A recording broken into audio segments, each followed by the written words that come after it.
Pierre Loti, Suleyma. Prologue. C'était en Algérie, à Oran, en 1869, époque à laquelle j'étais presque un enfant. Pluquette avait encore tous ses cheveux. C'était un matin de mars. Oran se réveillait sous un ciel gris. Nous étions assis devant un café qu'on venait d'ouvrir dans le quartier européen. Nous n'avions pas froid parce que nous arrivions de France, mais les Arabes qui passaient étaient entortillés dans leurs manteaux et tremblaient. Il y en avait un surtout qui paraissait transi. Il traînait une espèce de bazar portatif qu'il étalait devant nous et s'obstinait à nous vendre à des prix extravagants des colliers en pâte odorante et des babouches. Une petite fille, pieds nus, en haillons, se cramponnait à un burnous. Une délicieuse petite créature qui était toute en grands yeux et en longs cils de poupée. Elle avait un peu l'exagération du type indigène, ainsi que cela arrive chez les enfants. Les petits Arabes et les petits Turcs sont tous jolis avec leurs calottes rouges et leurs larges prunelles noires de cabri. Ensuite, en grandissant, ils deviennent très beaux ou très laids. C'était sa fille Suleyma, nous dit-il. En effet, c'était possible après tout. En décomposant bien cette figure de vieux bandit et en la rajeunissant jusqu'à l'enfance, on comprenait qu'il eût pu produire cette petite. Nous donnions des morceaux de sucre à Suleyma comme à un petit chien. D'abord elle se cachait dans le burnous de son père, puis elle montrait sa tête brune, en riant d'un gros rire de bébé et en demandait d'autres. Elle retournait ce sucre dans ses petites mains rondes et le croquait comme un jeune singe. Nous disions à ce vieux « Elle est bien jolie, ta petite fille. Veux-tu nous la vendre aussi ?» C'était dans toute la candeur de notre âme. Nous nous amusions de l'idée d'emporter cette petite créature d'ambre et d'en faire un jouet. Mais le vieil arabe, nullement candide, écarquillant ses yeux, en songeant que sa fille réellement serait belle, et souriait comme un mauvais satyre. Les gens du café nous contèrent son histoire. Il venait d'arriver à Oran où il était sous la surveillance de la police, ayant fait autrefois le métier de détrousseur dans le désert. M'étant querellé avec Pluquette, je pris après déjeuner la route des champs et passai par la montagne pour entrer à Mersel-Kébir où nous attendait notre vaisseau. Je montai assez haut d'abord, au milieu de roches rougeâtres qui avaient des formes rudes et étranges. Il faisait vraiment froid et cela me surprenait dans cette Algérie que je croyais pour la première fois. Je m'étonnais aussi de rencontrer çà et là, parmi des plantes inconnues, des tapis d'herbes fines avec des petites marguerites blanches, comme en France. Le temps était aussi sombre qu'en Bretagne. Le vent courbait les broussailles et les herbes. Il s'engouffrait avec un bruit triste partout dans les ravins et les grandes déchirures de pierre. J'arrivais maintenant à une crête de montagne. Un gros nuage passait la tête derrière et le vent l'émiettait à mesure. En sifflant, ce vent l'éparpillait sur l'herbe, le faisait courir autour de moi en flocons gris comme de la fumée. Cela me semblait fantastique et sinistre de voir s'enfuir sur l'herbe ces petits morceaux de nuages qu'on aurait pu attraper avec les mains. Et je m'amusais à courir après, en tendant les bras pour les prendre comme cela arrive dans les rêves. Je me reposais à l'abri dans un coin de rocher où dormait un rayon de soleil. Près de moi, tout à coup, un bruit léger d'herbes froissées. Je regardais une tortue. Une tortue, drôle à force d'être petite, un atome de tortue. Son écaille jaune à peine formée, toute couverte de dessins en miniature. En bas, très loin, sur une route qui fuyait dans la direction du Maroc, on voyait cheminer des silhouettes efflanquées de chameaux que conduisaient des Arabes vêtus de noir. Le Ramadan, où l'on s'habille de laine sombre, tombait en mars cette année-là. Je pris cette petite tortue et la mis dans ma poche. À bord, nous décidâmes de l'appeler Sulaïma. Je restai 3 mois dans cette Algérie. Pour la première fois, je vis le printemps splendide d'Afrique. Souvent, je rencontrais Sulaïma, la petite fille, trottant pieds nus dans les rues d'Oran, pendue au burnous sordide du marchand de babouches. Puis un jour, mon navire reçut l'ordre de partir pour le Brésil, et je m'en allais, n'emportant les 2 Sulaïma que la tortue. 25 mars 1879, 10 ans plus tard. Dans notre pays, cette année, le printemps tarde à venir et c'est encore l'hiver pâle et triste. La nuit de mars tombe lentement et je suis seul dans ma chambre. Jamais, depuis mon enfance déjà lointaine, je n'étais resté si longtemps au foyer. 6 mois, c'est un long repos. Et je l'aime, ce foyer que j'ai tant de fois déserté. Et chaque fois que je le quitte, je sens une angoisse. En songeant qu'au retour, je pourrais y trouver peut-être encore quelques places vides. Les figures très chéries qui me le gardent sont déjà, hélas, marquées par le temps. Je vois bien qu'elles s'affaiblissent avec les années, et cela me fait peur. Je ne sais rien de triste comme la tombée des nuits d'hiver, ces airs ternes et mourants que prennent les choses, ce silence de ma maison, augmenté encore par le silence de la petite ville qui l'enserre. Auprès de moi, il y a Sulaïma qui dort, Sulaïma la tortue. Depuis les fraîcheurs de novembre, elle est enfermée dans sa boîte, qui est pareille à celle où couchent les perruches, et elle dort son sommeil de petite bête hibernante. Il y a 10 ans qu'elle habite ma maison, tenant fidèle compagnie aux hôtes du foyer pendant que je cours le monde, et gâtée assurément comme l'ont été fort peu de tortues. L'idée me vient d'ouvrir cette boîte. On voit son dos poli, à moitié enfoui dans un matelas de foin très fin.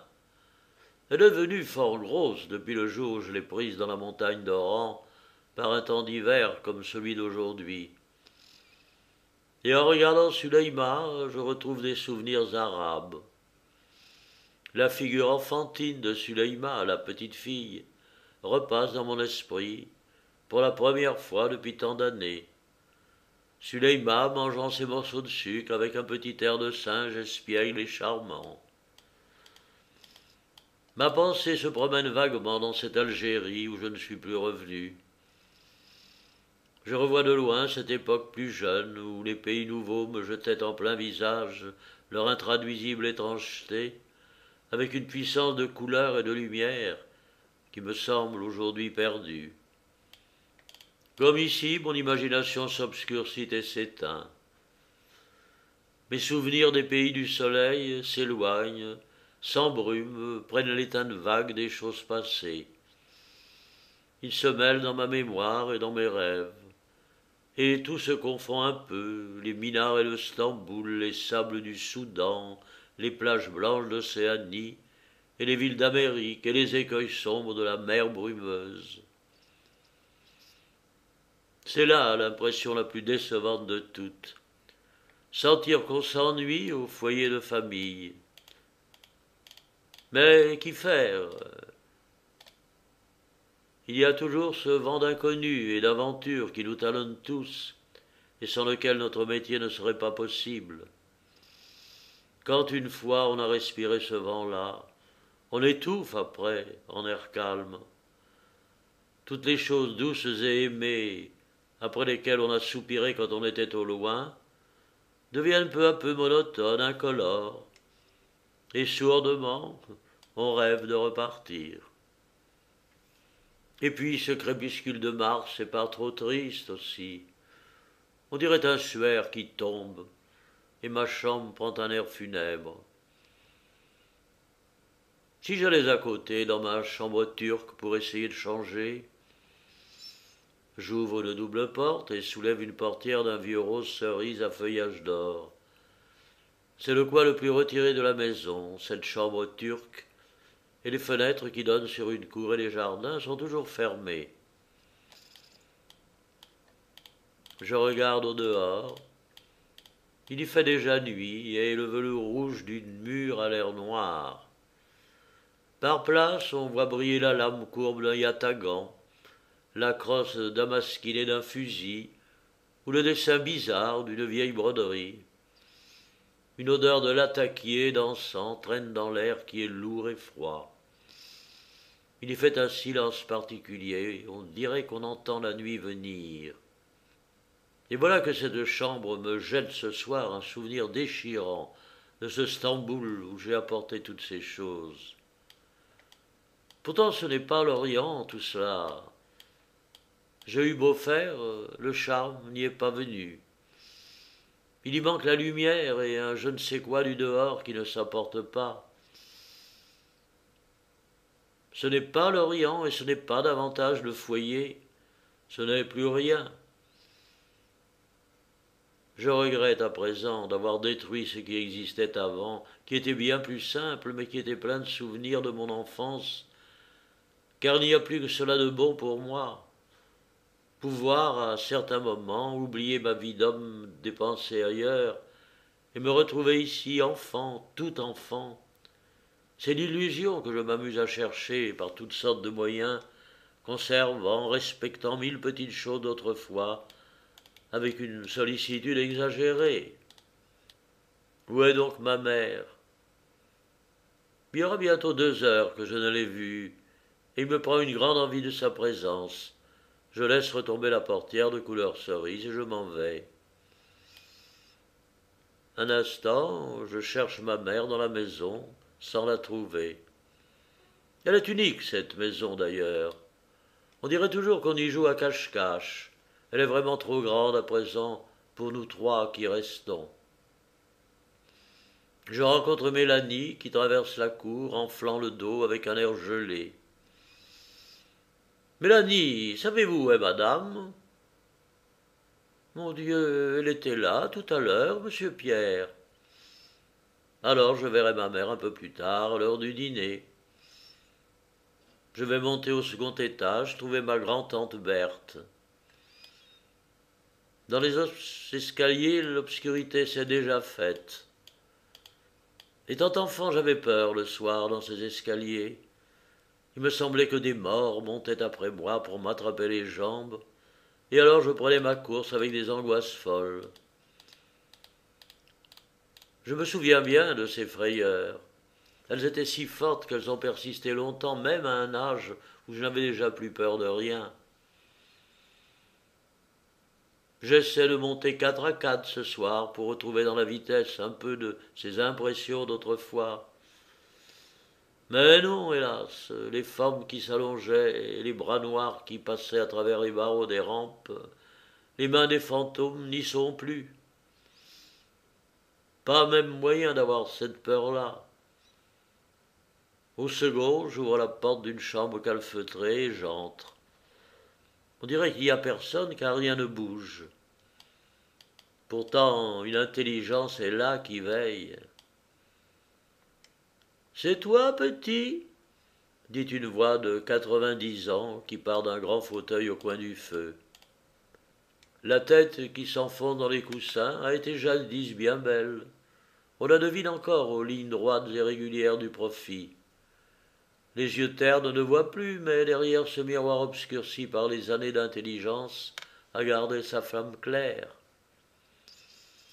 Tous les jours, elle est là, à ce même coin de feu, la vieille tante Berthe. « C'est toi, petit ?» Je réponds « Oui, tante. » Je touche une pauvre main ridée qui se tend vers moi en tremblant et en tâtant, et puis je m'assieds par terre à ses pieds. Je déteste les chaises. Plumpket dit même que c'est l'un des indices de ma nature et de mes mauvaises fréquentations, de savoir plus m'asseoir comme tout le monde, et toujours m'étendre ou m'accroupir comme font les sauvages. Cela a été bien souvent ma place de cet hiver, là, devant ce feu, par terre, au pied du fauteuil de ma grand-tante Berthe, lui faisant conter des histoires du temps passé, ou écrivant sous sa dictée de curieuses vieilles choses que personne ne sait plus. Dans le corridor, une grande pendule sonne lentement 6 fois. C'est l'heure triste et grise du chien et loup. Dis-moi, petit. Elle m'a conservé ce nom. En effet, je suis toujours le plus jeune, l'enfant pour elle, qui a vu passer 3 générations. Dis-moi, petit, à vos cloches de bord, n'est-ce pas? Vous sonnez 2 coups doubles pour 6 heures, 3 coups doubles pour 7 heures et 4 pour 8. Oui, tante Berthe. Et vous dites piquer les heures au lieu de sonner, comme nous disons nous autres les gens de la terre. Oui, continue-t-elle d'une voix plus lente, comme fouillant dans les profondeurs d'un passé des bras presque morts. Parmi toutes ces choses accumulées dans sa vieille mémoire, oui, je me souviens, quand j'étais petite fille et que nous habitions notre campagne de la Tublerie, j'entendais les soirs d'été ces cloches des navires de la rade. Or, il y a environ 80 ans que tante Berthe était une petite fille, et 80 ans aussi que cette tublerie a été vendue par mon arrière-grand-père.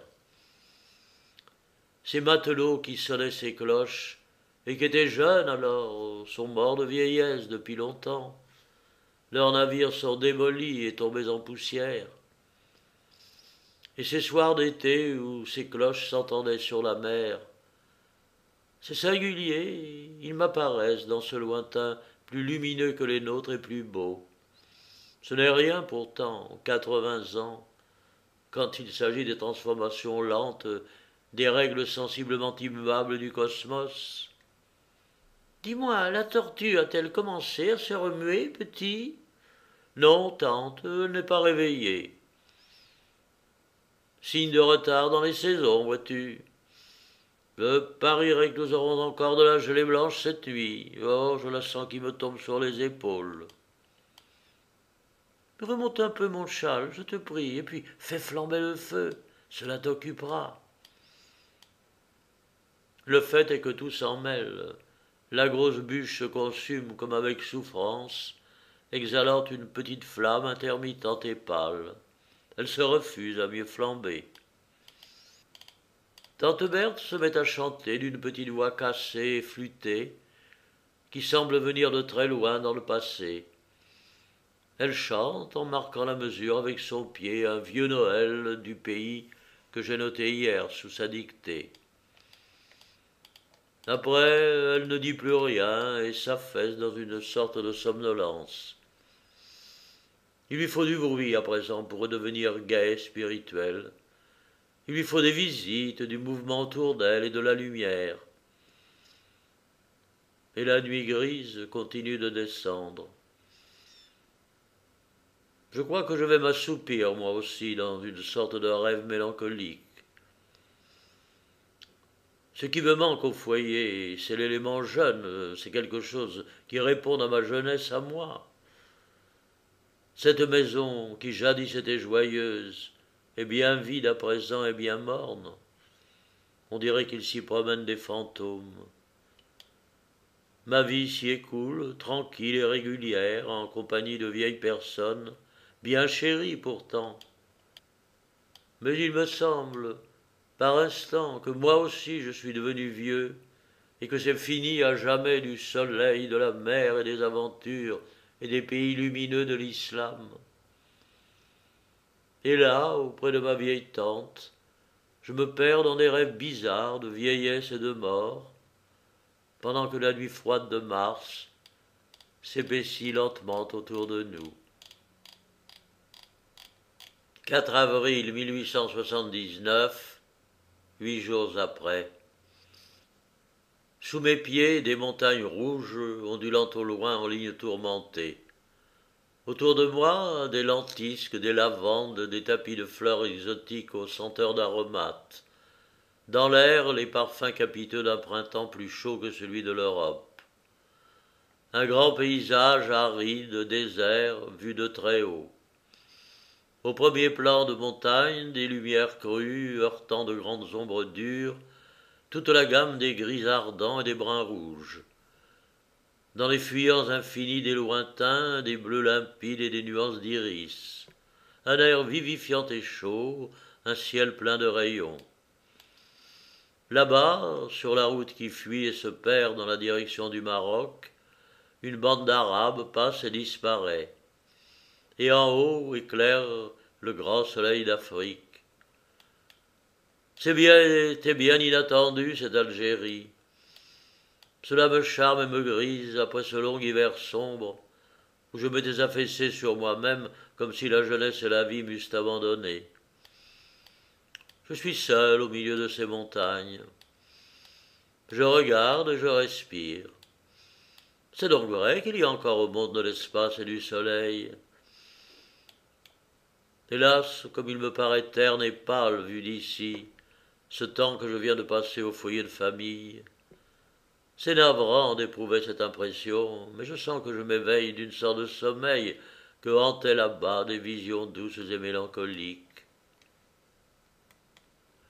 Je me reconnais ici, je reconnais tout ce qui m'entoure, tous les détails de cette nature, toutes ces fleurettes arabes, les glaïeuls rouges, les lentisques parfumées, les larges mauves roses, les pâquerettes jaunes et les hautes graminées.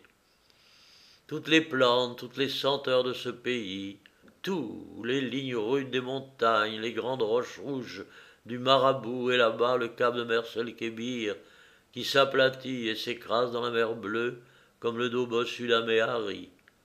Surtout je reconnais et j'aime ce je ne sais quoi d'âpre et d'indéfinissable qui est l'Afrique. Il y a 10 ans, j'avais couru ce pays, ces mêmes montagnes et cueilli ces mêmes fleurs. J'avais fait un long séjour ici, et je passais mes journées à errer par là, dans ces sentiers de chèvres, dans ces ravins pleins de pierres et pleins de soleil. Je galopais beaucoup sur les chevaux d'un certain Touboul, et je coupais en route de gros bouquets odorants que je rapportais le soir à mon bord. Je n'avais pas tout à fait 20 ans. En moi, il se faisait un mélange de passion et d'enfantillage, mais l'enfant dominait encore. Et je retrouve ici tous ces souvenirs oubliés. Ils sortent des feuilles et des chamérops et des aloès. Ils me reviennent dans toutes ces senteurs de plantes. Voici, tout près, au-dessus de ma tête, ce creux de pierre où certains jours je ramassais Suleïma, la tortue, qui depuis cette époque tient compagnie fidèle là-bas aux bonnes vieilles du foyer. Peut-être est-ce parce que je m'y sens encore étonnamment jeune que j'aime tant ce pays. Et puis, comme c'était inattendu, un ordre brusque, comme il en arrive en marine, des adieux précipités, un bateau rapide, et ce matin, à 4 heures, au lever du jour, la terre d'Afrique était en vue. Avec émotion, je regardais se dessiner, se rapprocher, ces montagnes rouges de Mersel-Kébir, qui me ramenaient à 10 ans dans le passé, et j'aspirais cette senteur de l'Algérie, toujours la même, qui déjà nous arrivait du large mélange de parfums d'herbe et d'odeurs de bédouins. Et vite, j'ai mis pied à terre, pressé de m'enfoncer le plus loin possible dans la campagne de ce pays. Mersel-Kébir, 5 avril. À 11 heures, Pluquette, dont le navire est voisin du mien, vient me prendre en tartane et après 1 heure de traversée sur l'eau bleue du golfe, nous arrivons à Oran. Par hasard, nous sommes bien disposés l'un et l'autre et contents d'être ensemble, ne nous étant pas rencontrés depuis longtemps. Oran, par ce beau soleil, ce temps splendide, nous paraît aujourd'hui très pittoresque et très africain. Nous décidons d'aller revoir le lac Salé, le visage de Miss Ergin. Mais avant, par respect pour notre tradition de jeunesse, il faut nous reposer en plein air devant le café Soubirans. Et nous voilà, assis dans la rue, sous ces tentes éventées par de grands souffles chauds qui nous apportent du sable. Devant nous, appuyée à un mur blanc, il y a une jeune fille arabe en haillons qui nous regarde avec deux yeux noirs, déjà effrontés mais bien beaux. Un ressouvenir, un je ne sais quoi de déjà connu me repasse en tête et je l'appelle Suleyma. Elle relève un peu ses sourcils, l'air étonné, et mord sa petite lèvre rouge, et puis se cache sous son voile en souriant. Je lui dis, mais tu es Suleyma, la fille de Kadour, la petite à qui je donnais tous les jours des morceaux de sucre ici, il y a 10 ans. Regarde-moi, tu ne te souviens pas? Oui, dit-elle, je suis bien Suleyma ben Kadour. Mais elle a oublié ses morceaux de sucre et s'étonne un peu que je la connaisse par son nom. Et puis elle continue de rire, et ce rire très particulier dit clairement le vilain métier qu'elle a déjà commencé à faire. Cette promenade au lac Salé, je ne sais pourquoi, ne me tente plus, après tout. On est très bien à Oran, assis à l'ombre. Cependant, pour le plaisir de galoper en compagnie de Plunkett, les chevaux sont commandés depuis la veille, on nous les amène, et nous voilà partis. La route est longue au soleil, la campagne pierreuse, sauvage, parfumée. Rien que des palmiers nains et des lavandes, mélangeant au milieu de toutes ces pierres les nuances ternes de leur verdure. De temps en temps, un grand glaïeul rouge jetant par-dessus sa couleur éclatante, ou bien un berger bédouin, demi-nu avec capuchon de laine, promenant des chèvres brunes. Vers 4 heures, nous arrivons à Misserguine. Nous commandons notre dîner à l'auberge du village et nous poussons plus loin. Je veux cependant montrer à Plunkett cette terne vallée où j'étais venu il y a 10 ans, un jour d'hiver, avec mon ami John B., qui disait que c'était le pays de Mignon. Cette vallée était charmante en janvier. Elle avait une mélancolie tranquille et suave, avec ses grands arbres dépouillés et ses orangers en fleurs. Aujourd'hui, c'est un autre charme. C'est la splendeur du printemps, mais d'un printemps qui n'est pas le nôtre. Tout autour, la montagne aride, et ici, une profusion, un luxe inouï de fleurs, un pêle-mêle délicieux de la nature d'Afrique avec celle d'Europe. Il y a des bouillées d'oris qui se penchent sur l'eau. Il y a parmi les palmiers et les orangers des recoins humides, ombreux, comme des recoins du nord, où des buissons de lépine sont tout fleuris et tout blancs, sous de grands peupliers frêles. Nous dînons dans cette auberge de Misserguine à la même place qu'il y a 10 ans.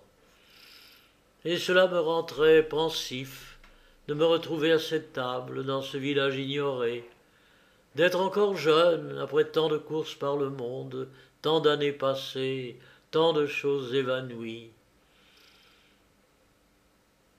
Il y a 10 ans, il faisait froid ici. Un vilain vent d'hiver balayait cette route. Et puis je me rappelle que nous avions quitté la table pour regarder une noce de colon qui passait, avec une belle mariée en blanc et un violon en tête. Tout cela nous avait même paru un bizarre assemblage de choses. Un village d'Algérie, une soirée d'hiver très froide, et une pauvre noce campagnarde défilant gaiement en musique au crépuscule devant les bédouins les chameaux. À la tombée de la nuit, nous remontons à cheval pour rentrer bon train à Oran. Au couchant, le ciel qui s'éteint est vert comme une lueur de phosphore. Quand on vient de quitter l'hiver de France, il faut 2 ou 3 jours pour que les yeux ne s'étonnent plus de la lumière de ce pays. Il est nuit close quand nous arrivons à la ville. Les boutiques européennes, les échoppes arabes sont éclairées. Les matelots, les spahis, les zouaves font tapage dans les rues. Et toutes ces filles brunes aux regards noirs, mauresques ou juives, qui les appellent aux portes, hélas, me troublent aussi. Plunkett me parle, je ne l'écoute plus. Je lui dis des choses quelconques qui sont absurdes, mon esprit ne peut plus suivre le sien. Et ces créatures, et ce printemps, et cette vie chaude et libre, et les effluves capiteux de ce pays, de plus en plus, me montent à la tête et me grisent. Puis je m'aperçois maintenant que cette petite Suleïma personnifie ce grand trouble inattendu. Je tremble en songeant tout à coup qu'elle est là, à ma merci, si je la veux. Une pudeur me retient pourtant, surtout devant Plumquette.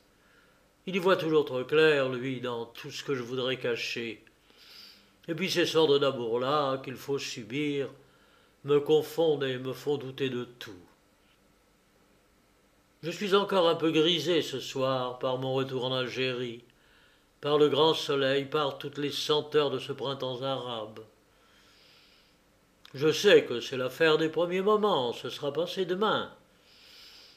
J'essaierai de chasser cette petite fille, au moins par respect pour d'autres qui ont passé avant elle dans mon cœur et que j'aime encore. Plumquette imagine d'aller au bain mort, où nous commençons à nous quereller. Lui veut coucher au bain. Je trouve, moi, la chose absurde, et tiens, rentrer à Marcel Kébir. Cette discussion nous conduit fort tard, et il en résulte qu'il n'y a plus de voiture sur la place d'Oran. De 11h à minuit, il nous faut faire à pied cette longue route de Marcel Kébir. Le temps s'est couvert, nuit noire. Ce n'est même pas très prudent, cette promenade, sans avoir pris seulement un bâton. Plumquette prétend que c'est ma faute, et moi je lui en veux parce que la pluie commence. Sur ce dernier point, je sens que je suis dans mon tort, et j'en deviens d'autant plus insupportable. Lui, on m'écoute avec son calme de philosophe qui m'exaspère. L'image de Suleïma me poursuit, et je médite de le laisser là tout seul pour rebousser chemin vers Oran. Enfin, nous voici sur le port de Marcel Kébir. Nous réveillons un batelier et par grosse mer, sous la pluie à torrent, nous montons dans une petite barque qui se remplit d'eau. Nous arrivons à bord trempés et de détestable humeur. Marcel Kébir, 6 avril. Pluie fine et temps gris jusqu'au soir. Ma journée se passe à Oran, où je suis seul cette fois, comme je l'avais désiré. Mais cette pluie change tout, l'entraînement est passé, et le charme n'y est plus. Pourtant, hélas, j'ai dit à Suleïma de m'attendre dans la Casbah ce soir à 10h. 5h du soir.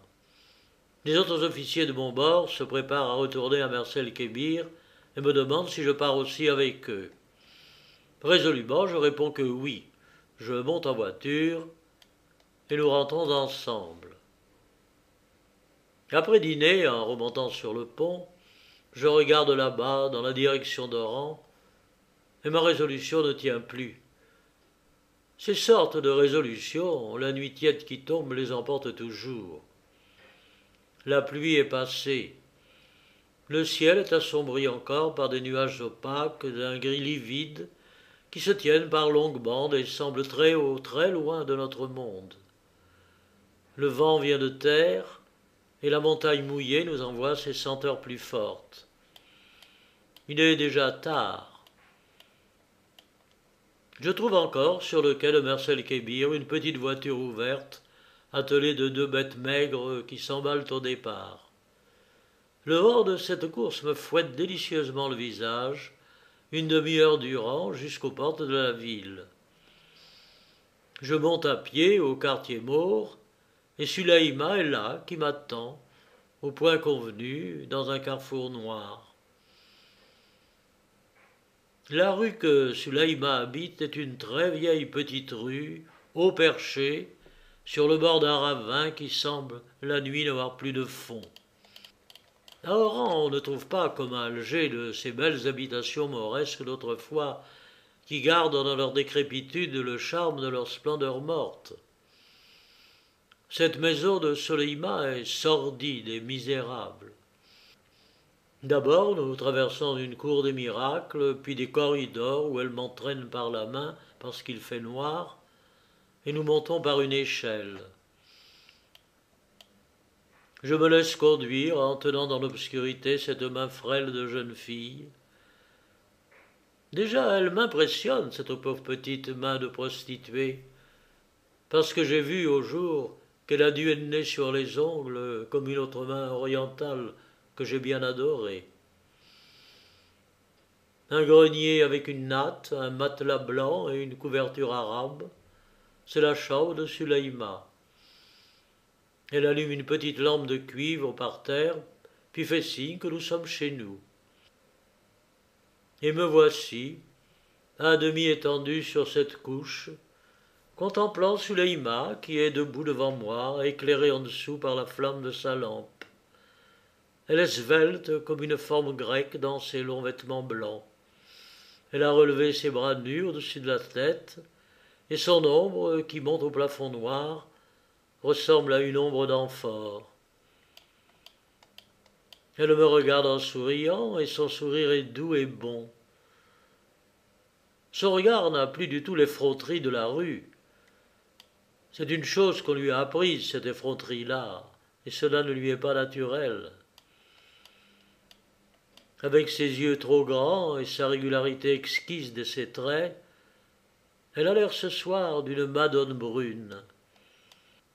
Elle ne sait pas encore bien faire son métier, sans doute, car autrement, pour sûr, elle serait moins pauvre. Quand elle va et vient par la chambre, elle a de ce léger balancement des hanches qui est toute la grâce d'une femme, et que chez nous les hauts talons et les étroites chaussures ont changé en autre chose d'artificiel. Les femmes antiques devaient avoir ce balancement-là, qui n'est possible qu'avec des pieds nus. Ces vêtements sont imprégnés de cette odeur qu'ont toutes les femmes d'Orient, même les plus pauvres. Il semble aussi qu'elles sentent le désert, et ces mouvements de petite fille nerveuse, encore maigre, ont par instant une souplesse et une élasticité de sauterelle. Il y a ces deux ou trois mêmes questions éternelles échangées toujours entre deux êtres qui vont se livrer l'un à l'autre, lorsqu'ils ne sont pas rapprochés par le vice tout seuls, lorsqu'il y a encore chez eux un peu de ce quelque chose qu'on appelle l'âme. On veut savoir d'où vient, qui on est, qui on a été. Cette curiosité est un reste de pudeur, et comme une aspiration vers du vrai amour. Nous causons tous deux dans un sabir un peu espagnol. Elle l'a appris avec les petites juives, dit-elle. Et en le parlant, elle y met parfois et partout hors de propos les aspirations dures de la langue du désert. Les morceaux de sucre à la porte du café Soubira, oui, elle croit bien qu'elle commence à s'en souvenir. Mais elle était si petite alors. Elle s'est assise en croisant les jambes pour chercher plus à son aise dans sa mémoire, comme si c'était très important. Et puis, réflexion faite, elle déclare que non. Je lui ai conté une histoire, cela ne peut pas être moi. Il y a trop longtemps que cela se serait passé. Je n'aurais pas l'air si jeune. Du reste, depuis cette époque, elle a fait un long séjour dans l'intérieur. Son père l'avait ramenée dans le cercle de Biskra, son pays là-bas, très loin, dans le sud. D'abord, on a marché longtemps à pied, et puis on a fait route avec une caravane. Elle-même était sur un chameau avec des dames arabes. On est passé dans le pays où il n'y a plus que des sables. Oui, moi aussi, je le connais, ce pays où il n'y a plus que des sables. Je m'y suis enfoncé plus loin que Sulaïma, par le Soudan, non, et j'ai souffert. Je le retrouve à mesure qu'elle en parle avec sa simplicité d'enfant. Et pendant que mes yeux se ferment et que la petite lampe s'éteint, je vois très bien, sous le ciel éternellement bleu et sur les sables roses, passer cette caravane. Il y a des grillons qui chantent dans le mur. C'est un bruit d'été et cela porte bonheur. Vers le milieu de la nuit, nous entendons au-dessous de nous quelqu'un bouger. L'échelle craque et remue. Et Suleïma s'éveille, inquiète. As-tu de l'argent dans tes vêtements dit-elle. Puis elle se lève pour le cacher sous notre oreiller. Mon père pourrait venir avec son frère te le prendre. Je me levai dès que le ciel parut blanchir, ne voulant pas voir ce bouge où j'avais dormi. Dans l'obscurité encore, je descendis cette échelle, je traversai un couloir en tâtant les murs et puis une cour, j'ouvris une vieille porte à verrou de fer et me trouvai dans la rue. La Casbah, encore endormie, sentait bon l'air du matin, était pur et délicieux. Je dominais un ravin plein d'aloès. Je me couchai au bord. Le faux en était encore indistinct, perdu dans l'obscurité noire. Il y avait partout une rare finesse de teintes dans des gammes grises et comme une grande puissance de couleurs dans la nuit. Et puis d'étonnantes transparences d'air et des senteurs suaves de pays chauds. D'abord, mes yeux mal éveillés gardaient une fatigue légère et voluptueuse, et puis cela passait à mesure que naissait lentement la lumière. Un bédouin, un marchand de lait de chèvre, qui dormait par terre dans son burnous au milieu de son troupeau, s'éveilla pour m'en offrir. Toutes ces grosses houppes d'un noir roux qui faisaient autour de moi des taches sur le gris pâle des choses, c'étaient ces chèvres qui étaient couchées. Elles commençaient à se secouer avec de petits bruits de clochettes. Puis maintenant, ces plantes sur lesquelles je m'étais étendu et qui étaient de grandes mauves d'Algérie, se coloraient vivement en rose. On entendit une porte tourner sur ses ferrures dans ce silence du matin, et une première petite échoppe arabe s'ouvrit, où l'on vendait du café avec des beignets au miel à l'usage des gens matinaux.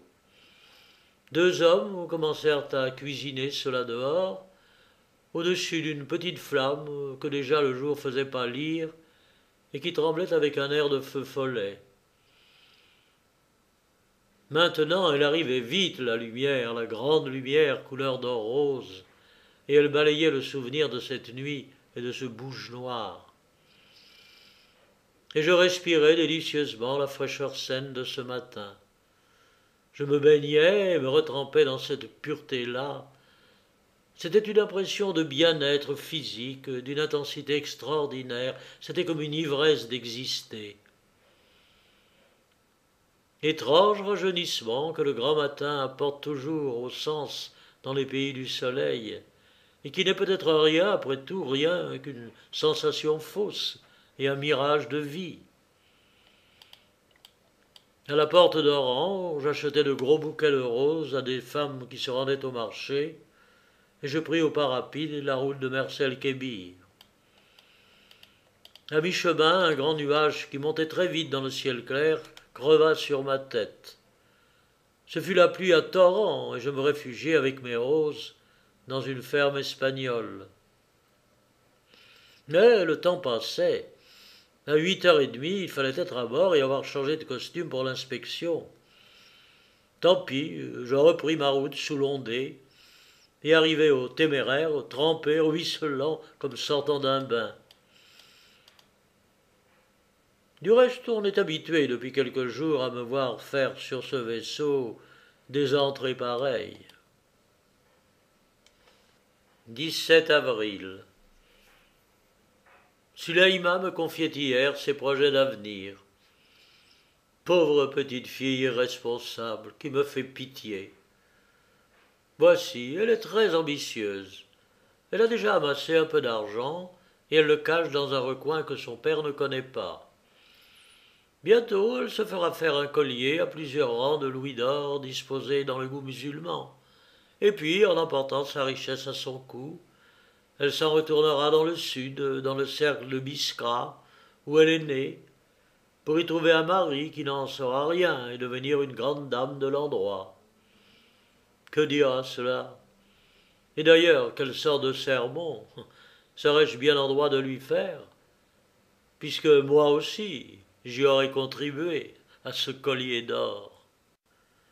Chapitre 2. 20 avril. Une vie très agitée que la nôtre, avec le service déjà compliqué de l'escadre, beaucoup d'expéditions et de courses. Les quelques kilomètres qui nous séparent d'Oran, parcourus en coup de vent, à toute heure du jour ou de la nuit, en voiture ou à cheval, avec la préoccupation perpétuelle d'arriver trop tard, et sous prétexte de fraterniser avec l'armée algérienne, des ponches à tout casser avec les spahis, zouaves et chasseurs d'Afrique. Ces montagnes rouges de Mersel-Kébir, cette route d'Oran bordée d'aloès, peuplée de spahis et de bédouins, j'aime assez tout cela qui me rappelle un monde de souvenirs très jeunes. Mais cette sorte d'enivrement des premiers jours est bien passée. D'ailleurs, on a encore gâté cette Algérie depuis seulement 10 ans que je la connais, et c'est plus loin dans le sud qu'il faudrait à présent aller la chercher. Ici, la couleur est déjà folâtée, et il y a des gens en burnous qui entendent l'argot de barrière. On réussira bientôt à faire de ce pays quelque chose de banal et de pareil au nôtre, où il n'y aura plus de vrai que le soleil. 25 avril. Nous partions le lendemain et notre dernière nuit venait de finir. Aux premières blancheurs incertaines du jour, je m'en allais, et j'étais déjà dans l'échelle par où l'on descendait le taudis sombre, quand Souleyma, qui semblait s'être endormie, se leva et vint jeter ses bras autour de mon cou. Que me voulait-elle, la pauvre petite perdue? Elle savait bien que je n'avais plus d'argent et que d'ailleurs je ne reviendrais plus. Le baiser d'adieu qu'elle vint me donner là, et que je lui rendis avec un peu de mon âme, je ne l'avais pas acheté. D'ailleurs, il n'y a pas de louis d'or qui puisse payer un baiser spontané qu'une petite fille charmante de 16 ans vous donne. Tous deux, sans le vouloir, nous avions un peu joué rôle-là. Dehors, dans la rue endormie, je retrouvais le bédouin couché au milieu de ses chèvres, et les chopes qui s'ouvraient avec les deux Maures cuisinant leurs beignets sur la même flamme de feu follet, et les senteurs de plantes qui montaient du ravin aux aloès, et le bien-être et la fraîcheur délicieuse du matin.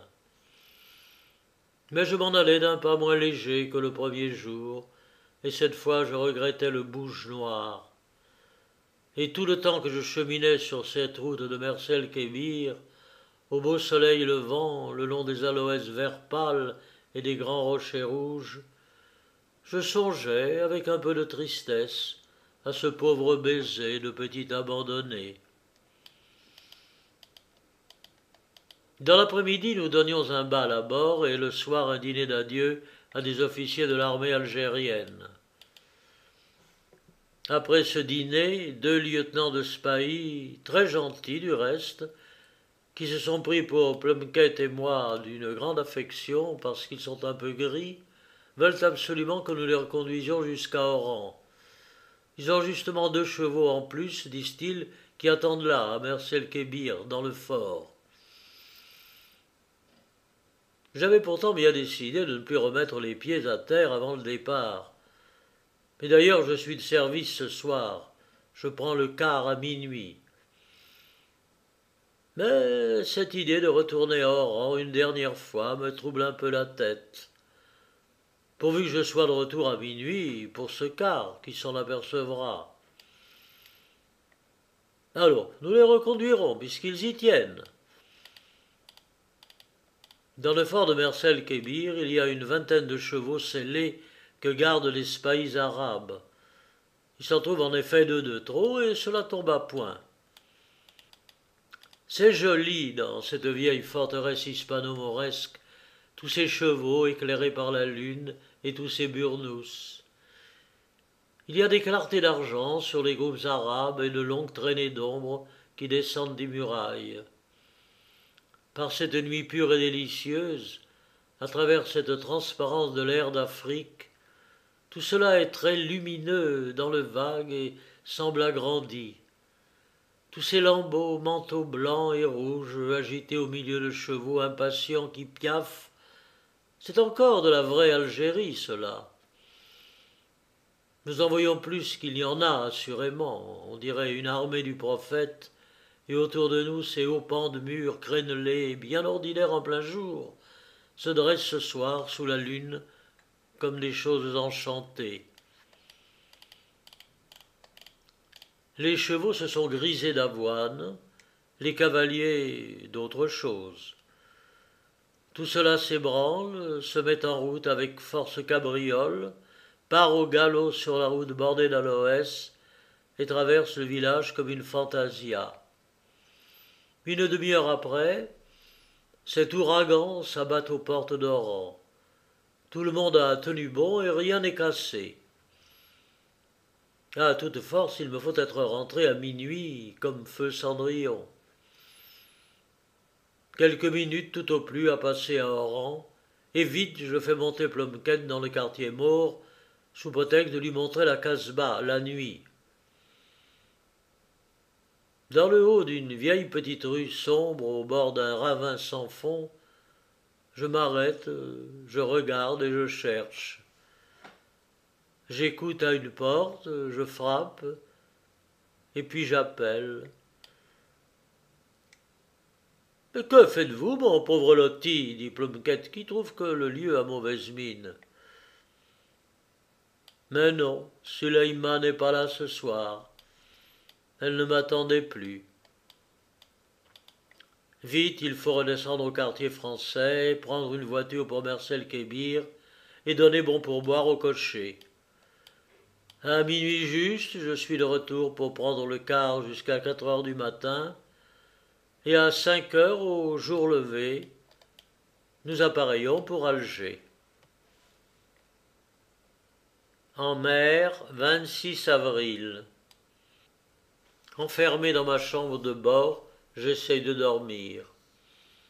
Et puis je me réveille triste et je remonte sur le pont pour regarder cette côte d'Oran qui doit paraître encore.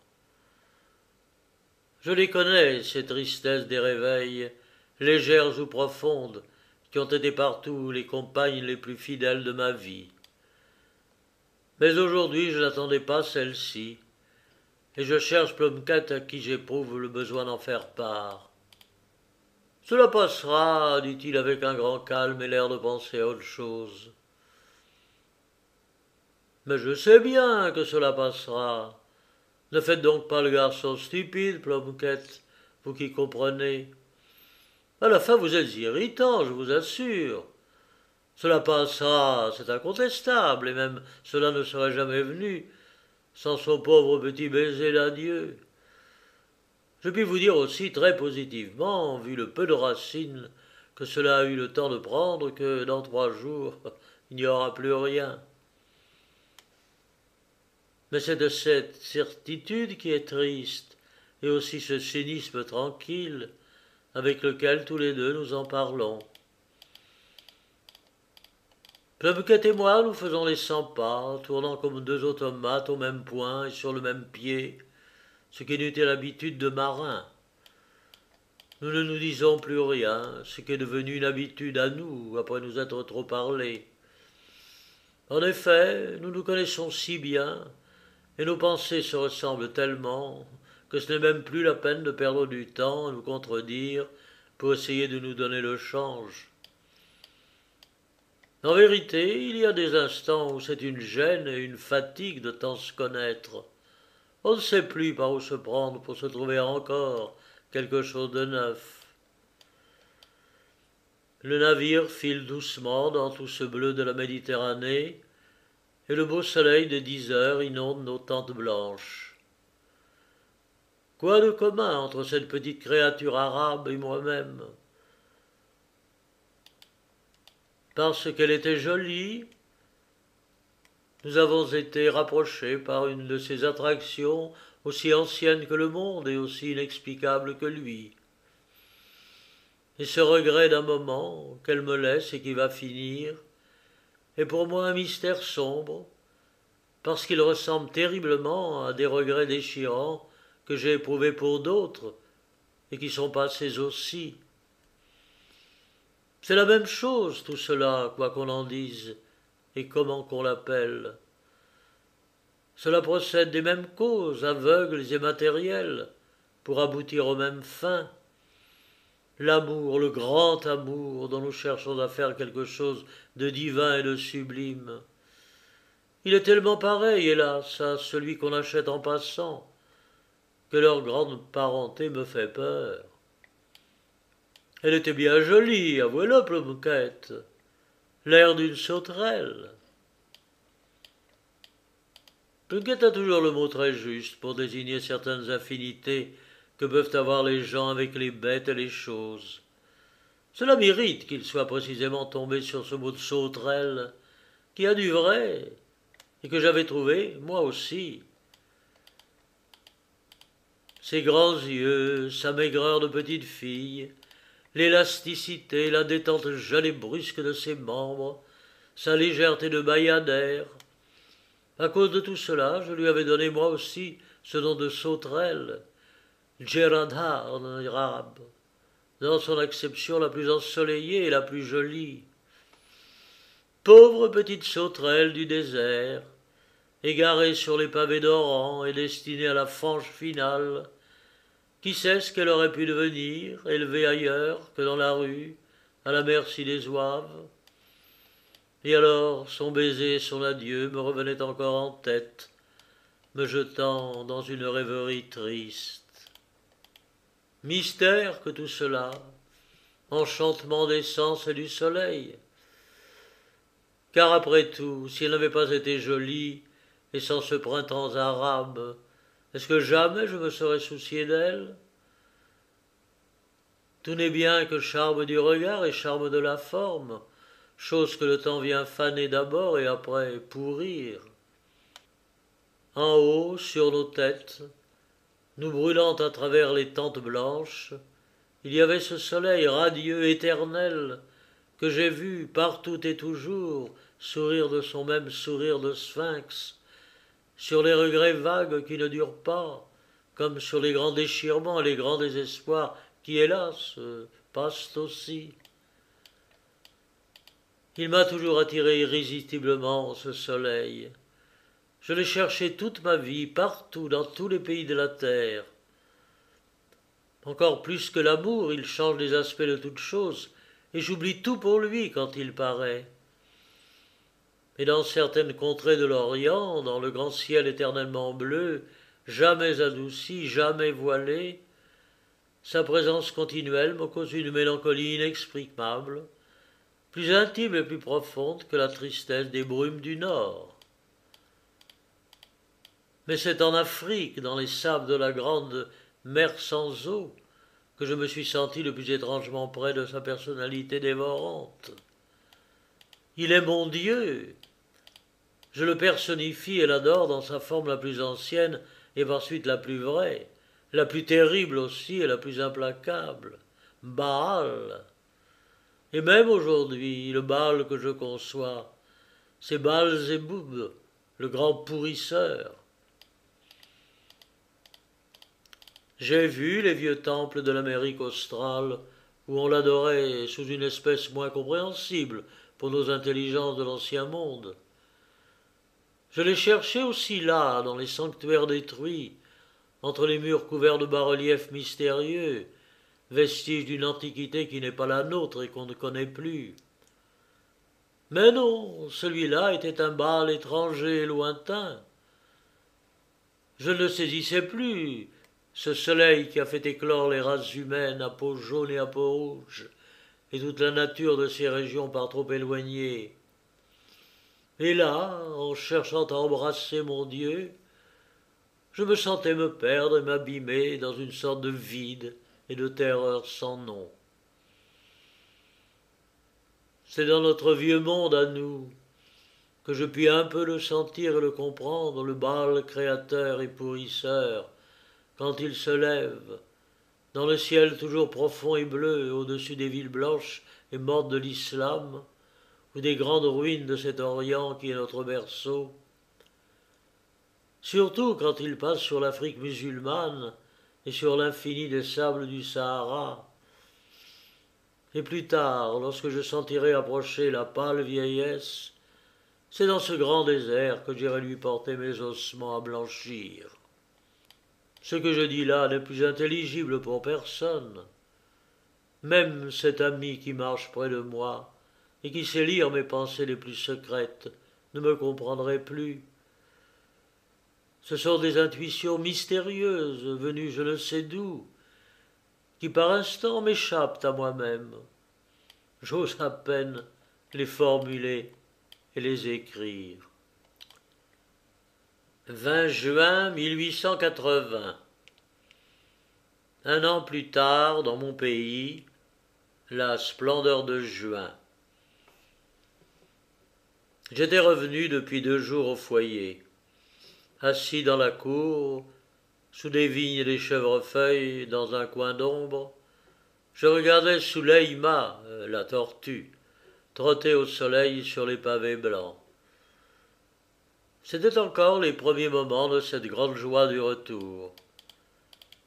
Car cette joie qu'on a eue d'abord à embrasser sa mère et à revoir ce qu'on aime, même les fidèles domestiques qui ont fini par devenir de la maison et qu'on embrasse aussi, cette joie est prolongée ensuite par une foule de petits détails tout à fait inconnus à ceux qui ne sont jamais partis. Il faut au moins 3 ou 4 jours pour retrouver l'une après l'autre les 1000 petites choses douces et les habitudes oubliées du foyer. Et puis on regarde partout. Les rosiers ont poussé, toutes mes plantes ont encore grandi. C'est plus touffu et sur les pierres il y a plus de mousse.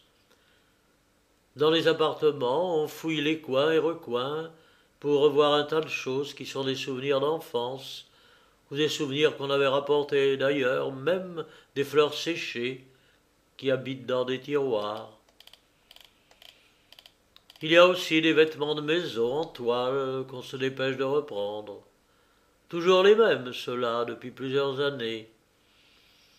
Je prie instamment qu'on ne me les change pas, bien qu'ils ne soient plus absolument présentables, parce que je me retrouve plus enfant dès que je les ai remis sur moi.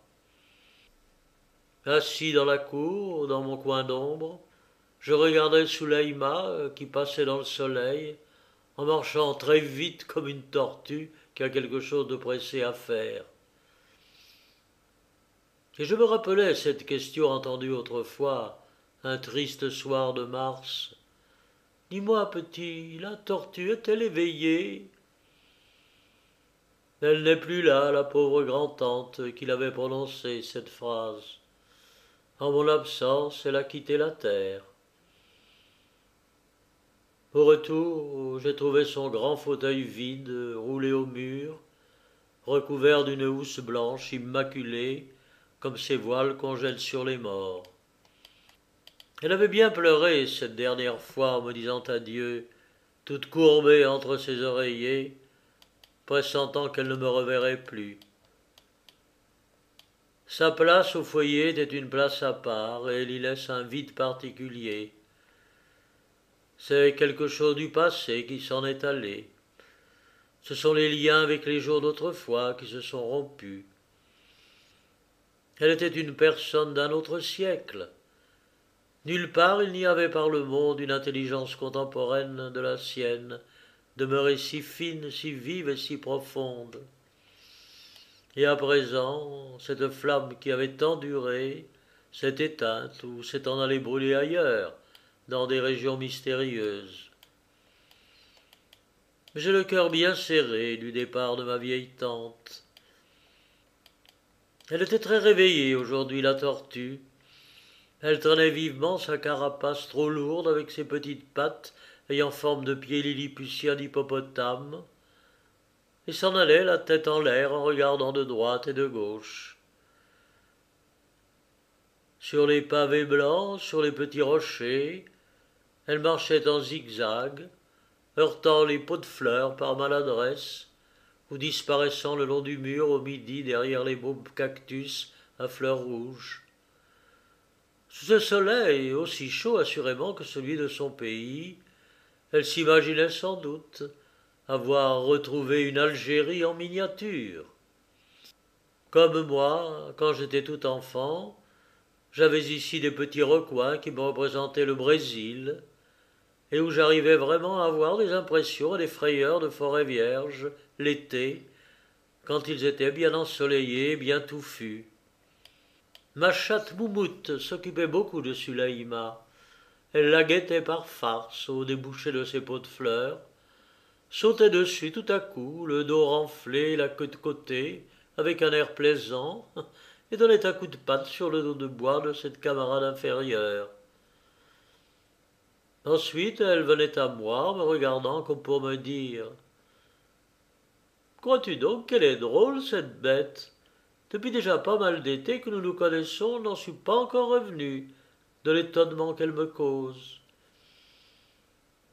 Et puis elle se couchait, câline, prenant un air de fatigue extrême, et bondissait tout à coup, les oreilles droites, les yeux dilatés, quand quelques pauvres petits lézards gris, craintifs, avaient remué dans le lierre des murs. Il y a des années que je connais ce manège de chattes et de tortues, au milieu de ces mêmes cactus. Tout ce petit monde de bêtes et de plantes continue son existence tranquille au foyer, tandis que moi, je m'en vais au loin, courir et dépenser ma vie.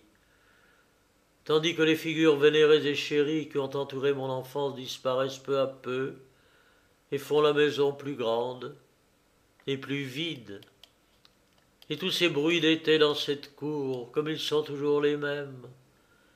Les bourdonnements légers des moucherons qui dansent dans l'air tiède, les poules qui causent dans le jardin de nos voisins, et les hirondelles qui chantent à pleine gorge là-haut, sur les arrêtoirs des contrevents de ma chambre. Mon Dieu, comme j'aime tout cela. Comme on est bien ici, et quelle chose fatale que cette envie qui me prend toujours de repartir.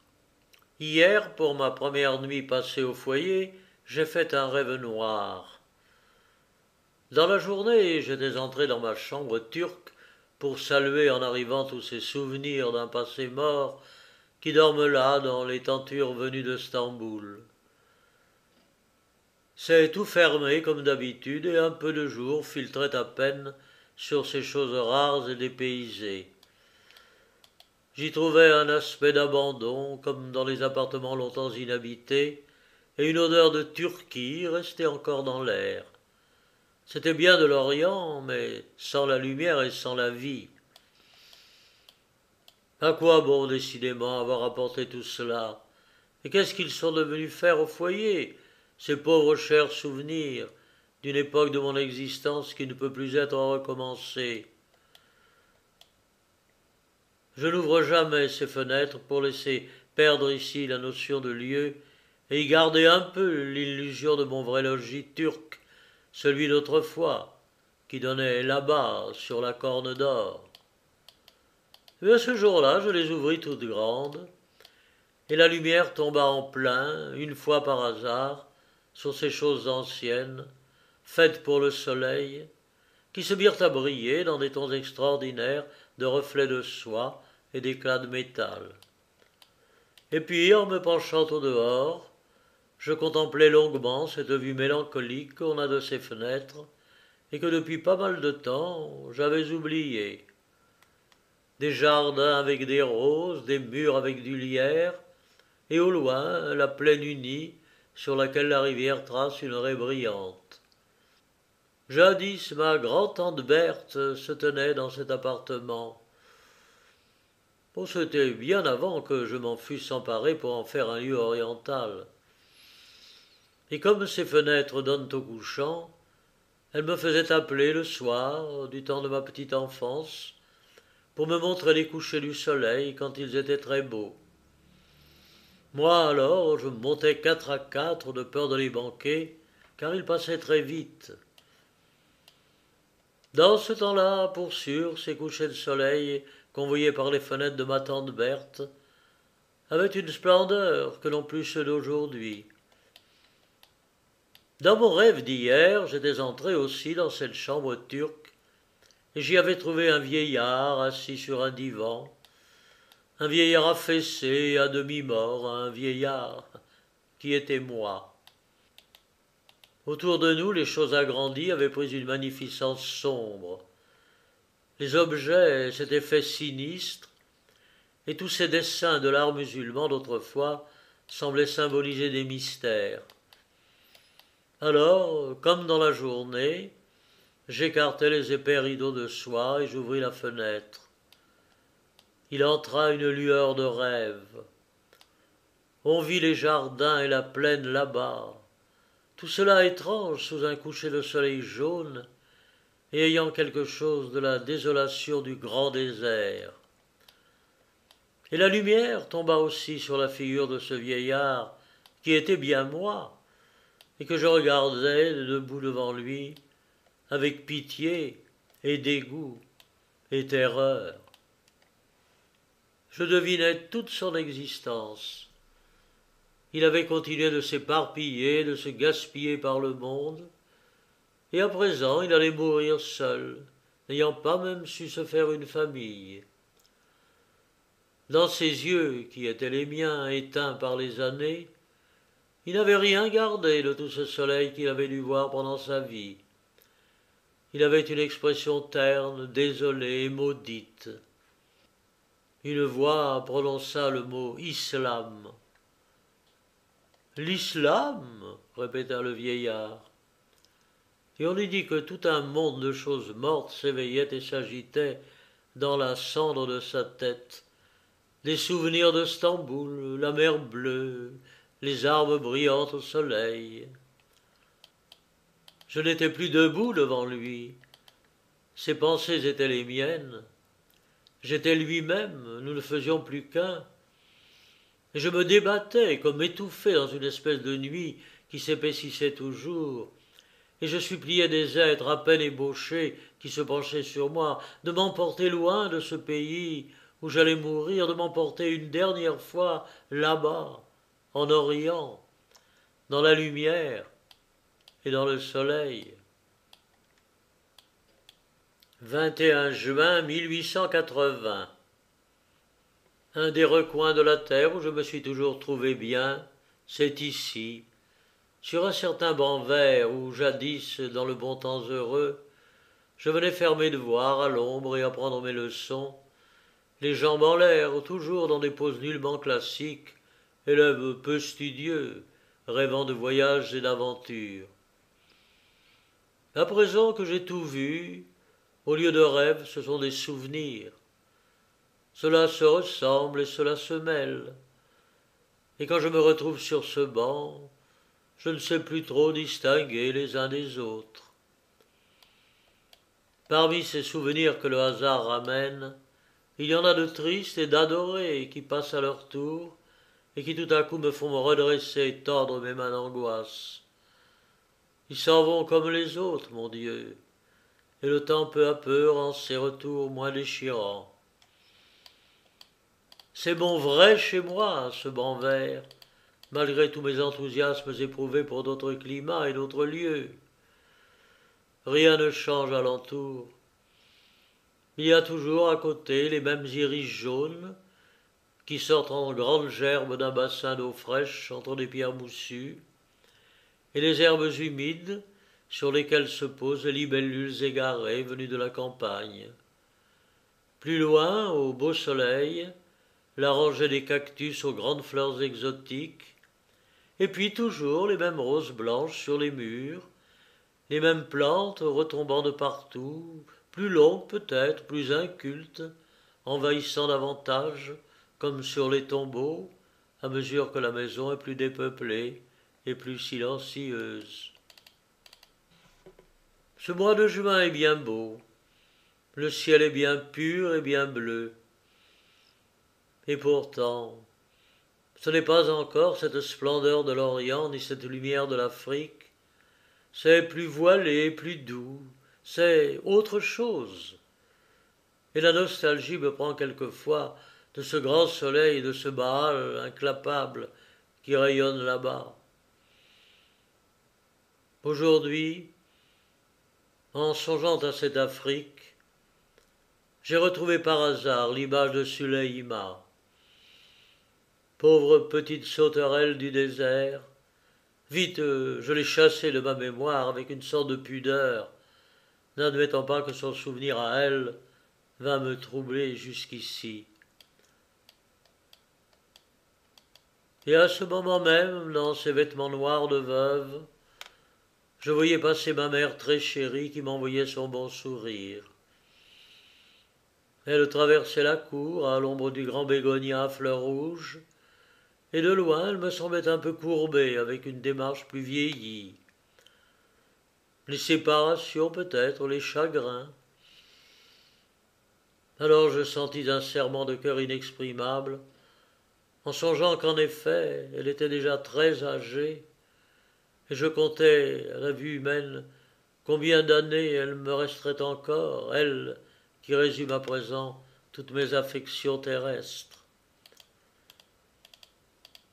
Et puis je me fis à moi-même un grand serment de ne plus la quitter, de demeurer toujours là, près d'elle, dans la paix bienfaisante du foyer. Les ombres s'allongeaient, les coins de soleil devenaient plus dorés, et certaines fleurs se fermaient. Le soir de ma 3e journée de retour approchait, tranquille et tiède, tandis que les hirondelles noires faisaient en l'air, avec des cris aigus et des courbes folles, leur dernière grande chasse du soir, avant l'heure grise des chauves-souris. Je regardais toutes ces choses familières à mon enfance, avec une mélancolie douce, comme ayant fini mes longues promenades par le monde et ne devant plus jamais les perdre de vue. L'amour qu'on a pour sa mère, c'est le seul qui soit vraiment pur, vraiment immuable, le seul que n'entache ni égoïsme ni rien, qui n'amène ni déception ni amertume, le seul qui fasse un peu croire à l'âme et espérer l'éternité. Encore un an après, 2 ans depuis le baiser d'adieu de Suleïma. Nous courions ventre à terre, si Mohamed et moi, sur la route de Sidi Ferruche à Alger. C'était en mai. Le ciel bas, sombre, menaçait d'un déluge et nous avions lancé nos chevaux qui s'étaient emballés. Nous approchions d'Alger et tout le long du chemin, il y avait la foule habituelle du dimanche qui rentrait aussi par peur de la pluie. Des matelots et des zouaves fraternisant dans tous les cabarets, des boutiquiers de la rue Babazoun endimanchés et en goguette. Nous balayions cette route et on se rangeait. La terre et la verdure, mouillées par les pluies de la veille, étaient fraîches et avaient bonne odeur. Il fallut ralentir à cause de ce monde. Nos bêtes faisaient 1000 sottises. Le cheval de Si Mohamed, qui était un étalon noir, sautait, s'enlevait les 4 membres à la fois, gesticulant ensuite en l'air avec ses jambes de devant, ou bien jetait la tête de droite et de gauche pour essayer de mordre la botte de mon ami, laquelle était en cuir du Maroc brodé d'or. « Il est méchant, disait Mohamed, tranquille, avec son accent arabe. Regarde comment il est méchant. Le mien, qui était de la couleur d'une souris avec une queue flottante, s'en allait tous de côté en sautillant et encensait de la tête avec beaucoup de grâce. Il n'y mettait pas de malice, lui, c'était de la jeunesse et de l'enfantillage. Et je le laissais faire à sa guise, tout occupé d'admirer le calme de Mohamed sur sa grande gazelle enragée. On entendait le bruit des sabots ferrés frappant le sol par saccades, et le bruit des harnais de cuir subitement raidis par des mouvements de cou, et le cliquetis des croissants d'argent que le cheval de Mohamed portait pendu à son prêtrail, et puis à la cantonade les imprécations de ces gens qui se garaient. Près de la porte Bab el-Oued, l'étalon noir fit par surprise un grand saut, dit saut de mouton, suivi d'une roide, et Mohamed, lancé par-dessus la tête de son cheval, tomba en avant sur les mains. « Ce n'est rien, dit-il, mais je salue mes gants. » Il était horriblement vexé devant tout ce monde. Il remonta, agile comme un humide. Aussitôt on vit jaillir des filets de sang sous ses éperons, et son cheval eut un tremblement des reins avec un hennissement de douleur. « Il pleuvra pas, dit-il. Nous avons encore le temps de traverser la ville et d'aller au jardin d'essai entendre la musique de 4 heures. » Et nous traversâmes Alger. Il y eut des incidents nouveaux. Mon cheval voulut à toute force entrer à reculons dans un poste de zouave et faillit y réussir malgré les éperons qui faisaient perler des gouttes rouges sur sa croppe couleur de souris. C'est drôle, ces idées obstinées qu'ont les bêtes. Mais quand nous nous entêtons à faire des choses absurdes, en général, nous ne savons pas pourquoi. Les bêtes le savent-elles? À moitié route de jardin, la pluie nous prit, des gouttes lourdes tombant lentement d'abord, et puis pressées, rapides, une de ces pluies torrentielles d'Afrique, et vite, il fallut tourner bride. Nous fuyions sous l'ondée, au galop, saisis par ce déluge. Si Mohamed, tout courbé sur sa grande selle, à fauteuil, baissant la tête, ayant ses beaux burnous et sa grande gandoura de soie blanche trempée de pluie et de boue. En dedans de la porte Babazoun, nous sautâmes à bas de nos chevaux pour nous réfugier sous le péristyle d'un monument public, jetant les brides à des portefaix qui étaient là tapis contre un mur. « Prenez garde, ils se battent !» cria Mohamed en s'éloignant. Les hommes comprirent et gardèrent les chevaux séparément le plus loin possible l'un de l'autre. C'est une habitude connue des chevaux arabes de se battre dès qu'on les rapproche. Cette grande bâtisse neuve où la pluie nous avait fait entrer par hasard était le tribunal de guerre. On jugeait une empoisonneuse amenée des cercles du sud de la zone militaire. En haut, une galerie supérieure, disposée en tribune, dominait la salle. Nous y montâmes et nous vîmes l'accusée sur son banc. Elle était voilée entièrement, affaissée, effondrée, une masse informe de burnous et de draperies blanches. Les juges étaient de vieux officiers de l'armée d'Afrique, aux figures jaunies, éteintes par les fatigues et la vie de garnison. On lut l'acte d'accusation qui était à faire frémir. Elle avait empoisonné, l'un après l'autre, ses 3 maris, et en dernier lieu, la chienne d'un grand aga. Et nous regardions, Mohamed et moi, cette forme blanche, chargée de crimes, imaginant là-dessous le visage épouvantable d'une femme vieille et sinistre. L'interprète commanda à l'accusée de se lever et d'ôter son voile. Alors elle s'avança vers la table des juges, rejeta tous ses burnous avec un geste étonnamment jeune, et apparut à la manière de Phryné, dans son beau costume d'arabe du sud, la taille cambrée et la tête haute. Moi, je l'avais deviné avant qu'elle eût dévoilé son visage. Dès qu'elle avait marché, dès qu'elle s'était levée, je l'avais pressenti et reconnu un je ne sais quoi de déjà aimé et d'inoubliable. Et pourtant, elle était très changée, Suleyma. Elle était transfigurée et bien belle. La petite sauterelle du désert s'était développée tout à coup au grand air de là-bas. Sous ses vêtements libres, elle avait pris la splendeur de ligne des statues grecques. Elle s'était épanouie en femme faite et admirable. Ses beaux bras étaient nus, elle était couverte de bracelets, de colliers, et portait la volumineuse coiffure à paillettes de métal des femmes de l'intérieur qui jetaient sur sa beauté un mystère d'idole. Elle promenait autour d'elle la flamme insolente de ses grands yeux noirs de 20 ans, regardant avec aplomb ces hommes, ayant conscience d'être désirée par eux tous. Un officier de zouave, l'un des juges, pendant qu'elle tournait la tête, lui envoya par derrière un baiser. Les autres étaient là, souriant cyniquement à cet accusé, les plus vieux échangeant tout bas des grivoiseries de caserne. Et moi, je cherchais son regard. Enfin il monta jusqu'à moi et s'y arrêta.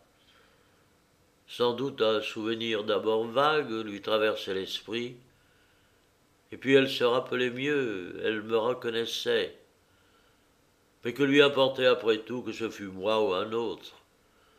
Je ne pouvais plus rien pour elle, et ce sentiment qu'elle avait eu un matin, en me donnant son baiser de petite fille, n'avait peut-être pas duré 2 heures. Quant à moi, une pensée folle d'amour m'emportait vers elle, à présent qu'il y avait entre nous cette barrière de crime, à présent qu'elle était une chose perdue, appartenant à la justice, et aussi inviolable qu'une fille sacrée. Même ces crimes lui donnaient tout à coup, sur mes sens, un charme ténébreux, et ce souvenir de l'avoir possédée devenait une chose absolument troublante. J'aurais voulu dire cela à ces hommes qui la convoitaient, leur faire savoir à tous que j'avais eu une fois son seul vrai baiser, son seul mouvement un peu pur de tendresse et d'amour. À présent, c'était fini en elle de tout sentiment humain. Le vice l'avait prise tout entière, et sous l'enveloppe encore admirable, rien ne restait plus. Pourtant, quand ses yeux se levaient vers moi, il me semblait qu'ils changeaient, qu'ils avaient encore quelque chose d'attendri, de suppliant, de presque bon. Mais cela passait vite, et quand ils regardaient le tribunal et la foule, ils exprimaient le défi farouche et dur. Aucun remords, aucune pudeur. Elle parlait et l'interprète traduisait. Ses maris, d'abord, l'avaient ruinée. Elle n'avait absolument plus de quoi s'acheter à manger avec son pain dans sa prison. Le dernier lui avait pris tout son argent et même son collier à 3 rangs de louis d'or. Ce collier qu'elle avait à présent était en cuivre, et comme preuve elle en arrachait des paillettes qu'elle lançait au juge avec dédain. Quant à la chienne de Laga, ce n'était pas vrai. Toute la tribu pouvait le dire. Elle était morte d'une certaine gale de chien. L'averse était passée, il était 5 heures. Il nous fallut à toute force nous arracher de là, remonter à cheval et aller nous mettre en tenue. Il y avait le soir un dîner au palais de Mustapha chez le gouverneur d'Alger en l'honneur d'un grand-duc de Russie, et nos 2 uniformes étaient officiellement conviés à faire nombre à cette table. Oui, si Mohamed était capitaine au premier Smaï. Nous partîmes, fort troublés de l'avoir vue, irrités de penser qu'elle était à la merci de ses officiers, et que ces juges allaient peut-être faire tomber une tête si belle. Au dîner, nous fûmes tous deux très distraits, moi très triste. Ma pensée s'en allait souvent de la salle illuminée où j'étais, à la prison noire où dormait Sulaïma, et toutes sortes de projets insensés germèrent jusqu'au lendemain dans ma tête.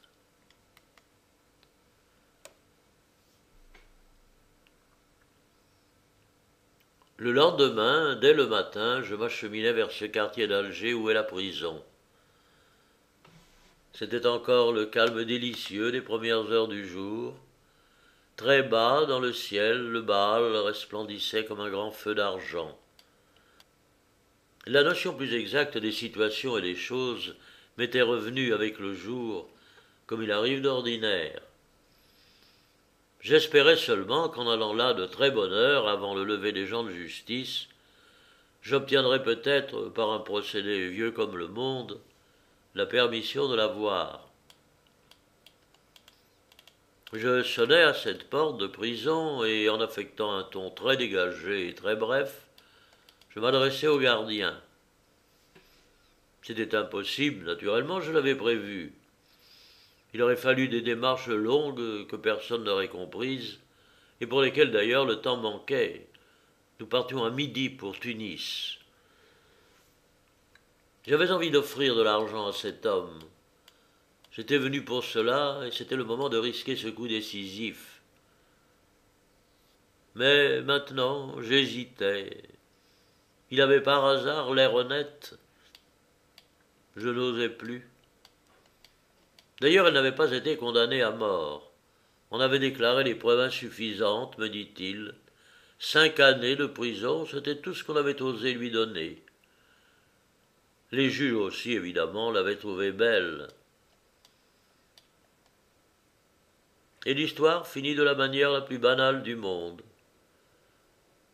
Je donnai à ce gardien un louis en lui disant, sur un ton redevenu naturel et poli, « Portez-le à cette Suleïma, et dites-lui, je vous prie, que c'est de la part du Roumi qui lui donnait des morceaux de sucre à la porte d'un café d'Oran quand elle était petite fille. » Tant pis, je voulais que mon souvenir au moins allât encore une fois jusqu'à elle. Je n'avais rien trouvé de mieux que cet expédient pitoyable. Si Mohamed m'attendait au coin de la place du gouvernement. Nous avions pris rendez-vous sous les arcades d'un grand café français qui est là. Assis à l'ombre, je lui contai ce dénouement, et il sourit d'un air légèrement ironique en regardant les lointains bleus de la Méditerranée. 10 heures approchaient. La journée s'annonçait terriblement chaude et des tourbillons de poussière commençaient à courir par les rues. En haut, le bal brillait d'un éclat terne et lourd, le ciel s'obscurcissait, prenait cette teinte bleue de plomb qui est particulière aux journées accablantes où le sirocco souffle du désert. 11 heures maintenant. Fini les douces flâneries d'Alger sous les arcades blanches. Il était temps de partir, peut-être, pour ne revenir jamais. Si Mohamed vint me conduire à mon canot.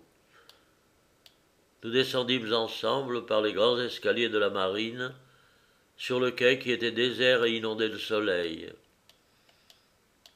Et à midi, quand je vis Alger s'éloigner, tout blanc dans la grande chaleur, sous le ciel obscurci de sable, je me mis à songer à ce grand désert, un peu oublié depuis 5 années, par suite de voyages ailleurs. Je sentais son voisinage, cette grande fournaise du Sahara, qui par dernière cette ville et le Sahel nous envoyait sa soif et son sable.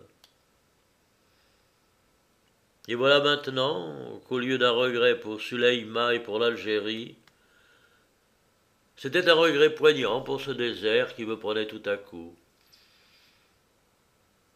Un regret pour ce bled de El Hatouch, le plus grand et le plus mystérieux de tous les sanctuaires de Baal. Un regret pour le Soudan noir, pour ce temps déjà lointain où j'ai vécu là-bas et souffert. Et je comprenais une fois de plus quelle chose folle et dévorante cela est, de s'éparpiller par le monde, de s'acclimater partout, de s'attacher à tout, de vivre 5 ou 6 existences humaines au lieu d'une seule bonne, comme font les simples qui restent et meurent dans le coin du monde, toujours chéris, où leurs yeux se sont ouverts. Suleïma, la tortue, est une personne de mœurs régulière qui vivra pour le moins 100 ans. Cela dure indéfiniment, les tortues, comme les reptiles. Elle trottera encore au soleil, sur les pavés blancs, parmi les pots de cactus à fleurs rouges, quand depuis longtemps la vraie Suleïma et moi, nous serons morts.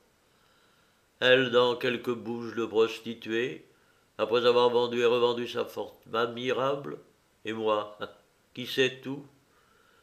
Il n'y aura plus sous le soleil trace de nous-mêmes, ni de nos corps, ni de nos 2 âmes, si différentes, un instant rapprochées par ce charme inconscient des sens, par ce mystère étrange qui est l'amour.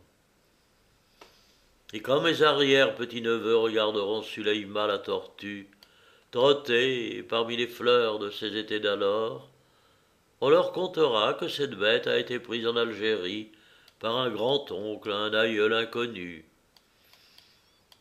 Assurément, ils ne se représenteront pas cette capture en hiver, dans la montagne d'Oran, par un jour sombre de vent et de pluie, au milieu des fleurettes délicates de mars.